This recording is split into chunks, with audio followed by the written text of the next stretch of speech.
mais c'est une prophétie qui vient de ta vie. À partir d'aujourd'hui, quelque chose a quitté ta vie. Ce que vous ne savez pas, le combat n'est pas avec le diable. Le vrai combat est dans l'église. Maman, il dit, quand je viendrai dans ta vie, 1000 tomberont à ta gauche. La gauche est le problème. Mais 1000 seulement tomberont là-bas.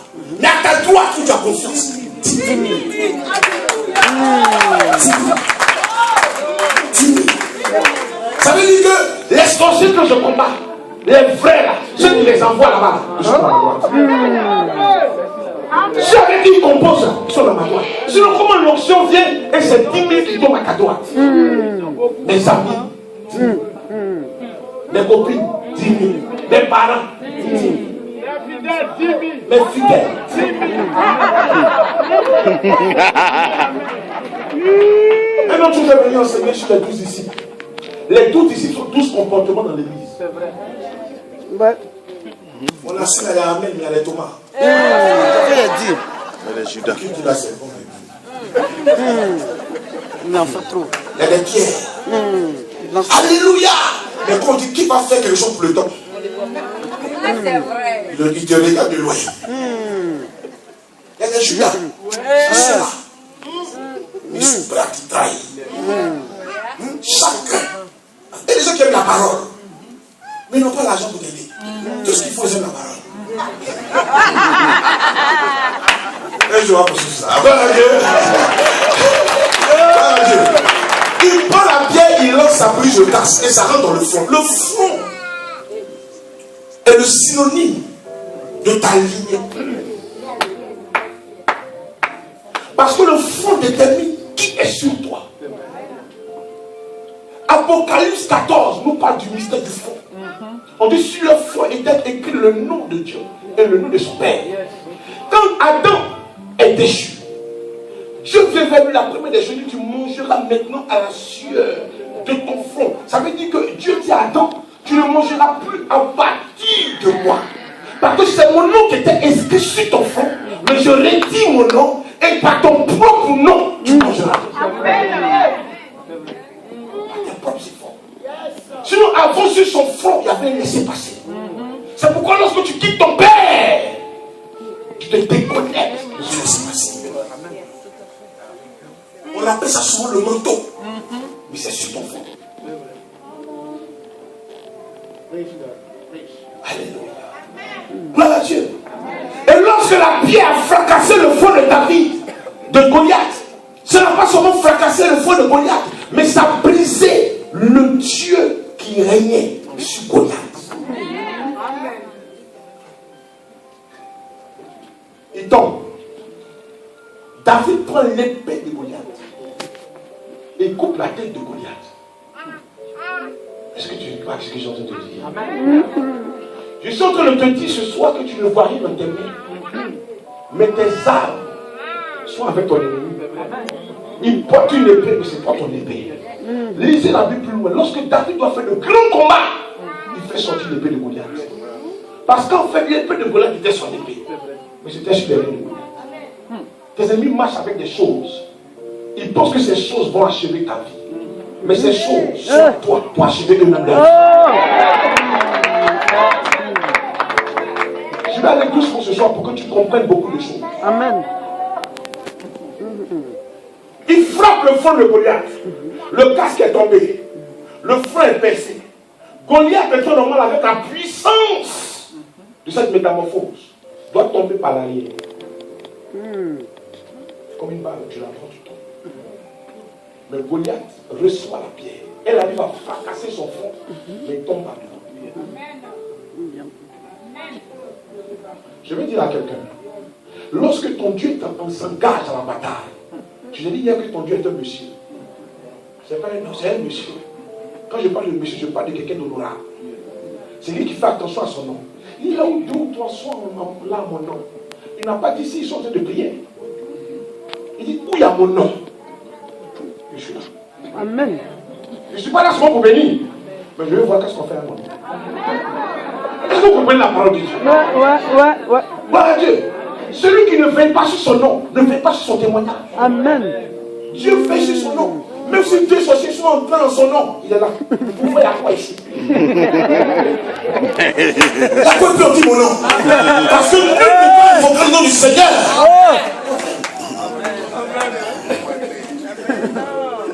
Dieu s'est engagé dans la bataille. Et Goliath devait savoir qui est Dieu. Vous savez, il y a des ennemis qui ne doivent pas mourir comme ça. Ils doivent adorer Dieu avant de mourir. La Bible dit David a frappé Goliath et Goliath est tombé par devant.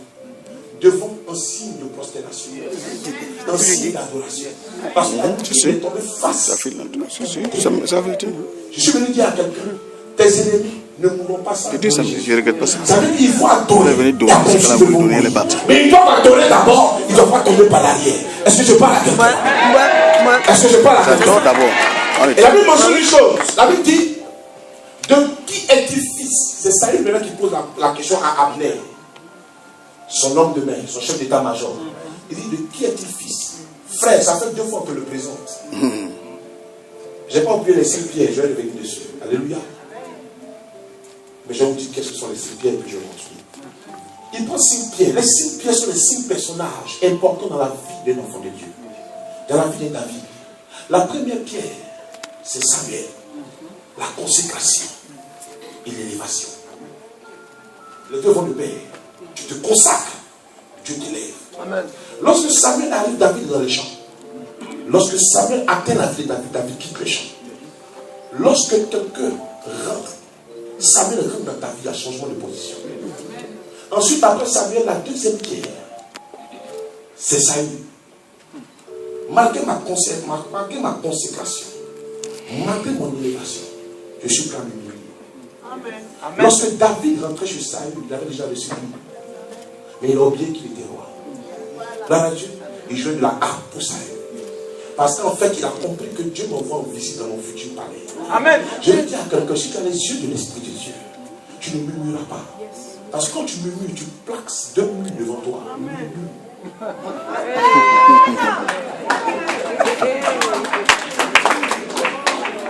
Écoute-moi. La troisième pierre, après Saül, c'est l'obstacle. Goliath. L'obstacle qui est une opportunité. Parce que tout obstacle dans notre vie n'est pas un problème, mais une opportunité. Parce qu'en vérité, le vrai nom du problème n'est pas problème. C'est son surnom. Son vrai nom, c'est témoignage. Parce que tout problème finit par devenir témoignage. On a fait une chose, il faut mieux que ça commence. Ça peut commencer problème, mais c'est son surnom. Elisabeth a commencé par stérile, mais après son nom, je dis c'est Elisabeth. Je vais dire à quelqu'un, tout ce que tu vois en face de toi a un vrai nom. C'est les surnoms que tu vois qui t'effraient, mais le vrai nom sortira après cette convention. Je dis pas dire amen. Après Goliath, vient Jonathan. Jonathan qui donne sa tunique et sa ceinture. Tu peux être appelé à la royauté. Si tu n'as pas un modéliste pour te modeler, tu vas ressembler à un boussard. À un certain moment de ta vie, Bishop, Dieu te bénisse. Il y a des personnes que Dieu envoie sur ton chemin pour t'ouvrir l'esprit. Écoute-moi, à chaque carrefour des grands hommes, des grandes femmes de Dieu, il commence avec l'onction. L'onction, c'est bon. David avait l'onction dans la bouche. Et Dieu est dans l'onction. Mais après l'onction, il faut maintenant t'établir. Dieu va t'envoyer quelqu'un pour t'aider à t'établir. Regardez, même dans le système royal, lorsque tu vas devenir roi, tu as des modélistes qui sont là pour te montrer comment on fait ici. On va venir gâter notre chose. C'est comme ça. Et quand beaucoup de gens ne comprennent pas et qu'ils restent à l'onction, ils disent non, ça c'est pas grave. Moi je suis là pour servir Dieu. Ce qu'on fait prier là, au-dessus là, ils cherchent l'ange qui est là à parler, les lui cherchent. L'onction, sans l'argent, on va les grèves. Vérité. L'onction, sans l'argent, on va la chance. Vérité. Il te faut l'onction, il te faut l'argent. Vérité. L'onction te sert à évangéliser. Mais l'onction ne fait pas l'évangélisation. Ne paye pas les pas pour l'évangélisation. Les affiches. Bon, on a fait la convention, peut-être comme maman Kakou à l'onction, peut-être la parler en langue pour faire sortir les affiches. C'est là l'onction s'arrête.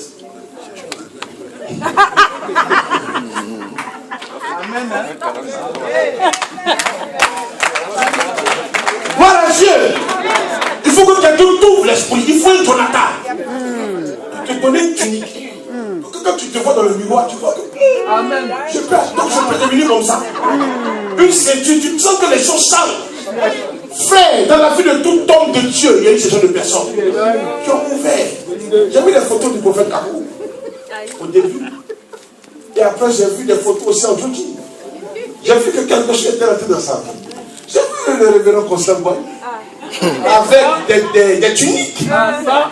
Mais aujourd'hui, je le vois encore si près du corps. Il y a plusieurs bichons qui sont là dans le début, leurs photos sont introuvables. Ils ont ça, ils ne veulent plus montrer. Pourquoi? Parce qu'ils savent que Jonathan n'était pas encore venu. Voilà Dieu. Voilà Dieu. Sinon, c'est là. Et toi, tu te vois, tu n'as pas de photo avec le vieux. En fait, le vieux est dessus. Comme ça? Ils ont des Sahéliens. Voilà Dieu. Les appels, c'est les gars 92. Ils avaient des Sahéliens. Voilà Dieu. Donc voici un peu. Il te faut Jonathan. Quand Jonathan rentre dans ta vie, ça peut ne pas être des habits, mais c'est une transformation d'idée. Alors, que Dieu t'a élevé. Quelqu'un me dit que je fais du commerce, c'est pas bon. Tu vas, je fais du commerce. Tu vas tout t'envoyer quelqu'un pour t'envoyer vers la royauté. Et ensuite, la dernière pierre, c'est la pierre de Nathan, qui est la conscience, qui est les oreilles. Si tu as toutes ces choses que tu n'as pas d'oreilles, tu es mort. Tu dois avoir Nathan. Tu dois aimer qu'on te parle. Quelle que soit ta taille, on doit te dire la vérité. Si tu refuses la vérité, tu es mort d'avance. Parce que l'élévation te donne la vérité. Il faut des gens pour te parler. Et quand on te parle, il faut avoir l'oreille pour écouter. Pour dire vraiment je suis point. Mais ça là, j'ai eu tort. C'est la marque des grands. C'est pourquoi Dieu sait qu'il faut forcément passer par Nathan. C'est pourquoi avant d'élever un vrai homme de Dieu, il te donne une histoire. Quelle est cette histoire? Le brisement. Le brisement de l'homme de Dieu, il n'est pas être orgueilleux. Dans la vie, il y a deux serviteurs de Dieu. Et deux sortes de chrétiens. Ceux qui se créent témoignage et ceux qui ont un témoignage. Ceux qui se créent témoignage, c'est facile pour les reconnaître. Ils sont très orgueilleux. Parce qu'en fait, ils n'ont pas pris le temps d'être brisés. Et ceux qui ont un témoignage, Dieu les envoyait déjà en profondeur. Donc, ils voient quelqu'un qui est rien, ils ne peuvent pas le minimiser. Parce que quand ils voient aussi quelqu'un, voilà Dieu. Voilà Dieu. On va où est ça? On fait rien ça. Voilà Dieu. On fait rien ça. Quand Dieu t'élève, il te donne les moyens. Mais tant qu'on ne t'a pas dit que c'est toi, personne ne peut savoir. On va pousser un peu. Judas doit trahir Jésus. Isaïe de Jésus de Gethsémane. On dit, mais où il est? Pourquoi on peut poser telle question? Ils sont 12 plus le maître. On doit le reconnaître. Il doit être assis sur une chaise royale. On dit où il est? Ici, à qui je ferai un bisou. Il faut un bisou pour le distinguer. Je veux dire à quelqu'un, lorsque Dieu t'élève, on ne doit pas pouvoir te distinguer dans tes frères. Oh yes. Parce que par l'instant qu'on n'a pas dit c'est lui, il a qu'à ça.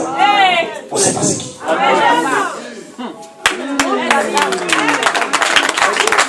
Alléluia. Gloire à Jésus. Gloire à Jésus. Voici les signes de David. Mais regardez une chose, quelque chose m'a intrigué. Et je parlais de ça. Je disais que lorsque David a pris les pieds, et je vais terminer par ça, il a mis les pieds dans la gibecière, mais il a mis les pieds dans sa poche. Pourquoi David ne prend pas toutes les pierres et ne les met pas dans la gibecière? Pourquoi? Parce que la gibecière est faite pour le combat. Mais pourquoi David met dans sa poche? Sans la révélation. Gloire à Dieu. Pourquoi tu divises? Pourtant tout peut rentrer, c'est là que c'est pierre. Tu vas pas me dire quand même que. Quand même. Alléluia. Pour comprendre ça, il faut comprendre aussi Bartimée. Pourquoi Bartimée se lève et il jette son manteau? Personne ne lui a donné cet ordre. C'est lui-même qui s'est déshabillé et qui a jeté. Après qu'on dise il t'appelle. Qu'on n'a pas encore dit il t'appelle, il a son manteau sur lui. Mais quand on a dit il t'appelle, il s'habille et il jette son manteau. Je vous dis que Bartimée respectait le mot. C'est mon ami intime. Parce que c'est le premier message que j'ai prêché quand j'ai commencé à servir. Non, je l'aime. Matinée, c'est mon art. Parce que moi, je veux avoir la vue. Moi, j'ai des stars dans ma vie. Il y a des gens à qui je ne vais jamais les appeler. Frère, moi, je n'aime pas trop. Je ne peux pas marcher. Moi, ils ont des tensions.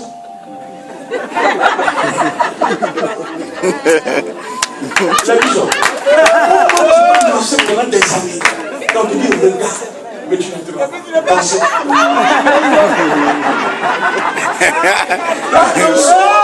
La tension et la maladie, c'est vraiment fort. Crise cardiaque. Je suis pas fait le film de Moïse. Chez nous, les guerres, on dit tension du bord. Il a vu. Jésus était obligé de le rappeler de la transfiguration. Mais son cœur est là. Il n'est pas en paix. Gloire à Dieu. Alors, je vais terminer avec ceci. Il met dans sa poche. Parce qu'en fait, il y a deux sortes d'aller vers le combat. Aller vers le combat avant de bénir Dieu. Ou bénir Dieu avant d'aller au combat. C'est deux choix. Mais les deux choix n'ont pas le même résultat. Vous comprenez ce que je dis? Amen. Vous comprenez ce que je dis? Amen. Il a posé une question. Qu'est-ce qu'on donnera à celui qui le tuera? On dit donnera deux choses. Beaucoup de richesses et sa fille. La fille, on ne peut pas payer la dîme. Mais les richesses, il faut poser une action prophétique. Pour dire à Dieu, je mets ça dans ma poche pour te dire que le côté de la richesse, tu auras ta part. Permets-moi de tuer Goliath. Le problème que nous avons, nous sommes des chrétiens qui allons au combat et qui voulaient être bénis avant de venir bénir. Mais c'est ça. Or, la Bible dit que Dieu nous connaît. Parce qu'il dit, on donnera à celui qui en a. On arrachera le peu à celui qui en a. C'est la même chose. On ne peut pas arracher le peu si tu n'as pas quelque chose. Donc en vérité, personne n'est né avec rien. Amen. On a tous quelque chose. Maintenant, qu'est-ce qui va nous faire sortir cette chose? C'est ça qu'on cherche. Sinon, comment tu peux comprendre qu'il y a 3 visiteurs chez eux, monsieur? Ils rentrent, vraiment, j'ai un club de maison. Moi, je dois avoir 50 000 francs ou 50 euros. Ah, vraiment, c'est dur. Moi, tu vois, même, actuellement, même la DAS pour mes enfants, c'est difficile. Deuxième rentre, vraiment, si je peux avoir 75 euros, j'ai un club de loyer, j'ai un club de temps. Vraiment, c'est difficile. Troisième rentre, vraiment, j'ai un business là. Quand tu donnes 50 euros, tu as 5 euros demain. Il va donner. Est-ce qu'on peut donner 4 euros? Non, mais c'est ça. Il a donné. Dans la même maison là. Oui. Ouais. 4 euros ça. Ouais. Le problème entre Dieu et toi, c'est un problème de finance. Sinon, tout le reste là, ça va. Il dit, j'ai respecté tous tes engagements. Je me dis, Tous tes engagements. maintenant, on peut vous dire, on dit, ça n'a la triste. Quand vous allez dans un coin ou à Saint-Denis, on va aller à Québec, à Paris, quand même. C'est un lieu chaud, on m'a dit. Gloire à Dieu. Quand vous voyez une personne, vous faites souvent arabe qui se battent souvent sur ça. Donc, deux comme ça qui se battent. Sur un billet de 5 euros, c'est qu'il y a un d'entre eux qui dépense 51 euros. Si les deux s'entendent sur 55, on va les voir en train de rire. Mais il y a un qui veut doubler un. Donc c'est vraiment on est là. À la 8e promotion, il y a des gens qui essaient quand même peut-être de doubler Dieu. C'est ça qui fait ça. Le doubler. Et comme le Seigneur est omniscient, il sait déjà quand tu pries, tu pleures, Seigneur, mets la plume dans mes mains. Enlève ce qui est sur la croix. Moi, je dois monter sur la croix à ta place. Qui t'a mis là-bas? Il laisse la croix. Il faut faire pour qu'un peu Bethel aille de l'avant. Si tu as fait ça là-bas, ça me suffit. Mais ça là-même, c'est difficile. Qui tue la croix? Vous, levez vos yeux.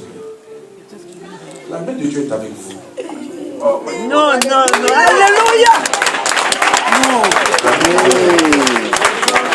Et cette promotion vient pour mettre une frontière. Alléluia. Vous êtes un homme financier. L'argent va décoller de vous-même. À la convention, vous êtes là. comme David dans le palais. Vous voyez longtemps. Parce que votre vie va changer après la conversion. Alléluia. Votre grâce ne se trouve pas quelque part. Maintenant, je que vais te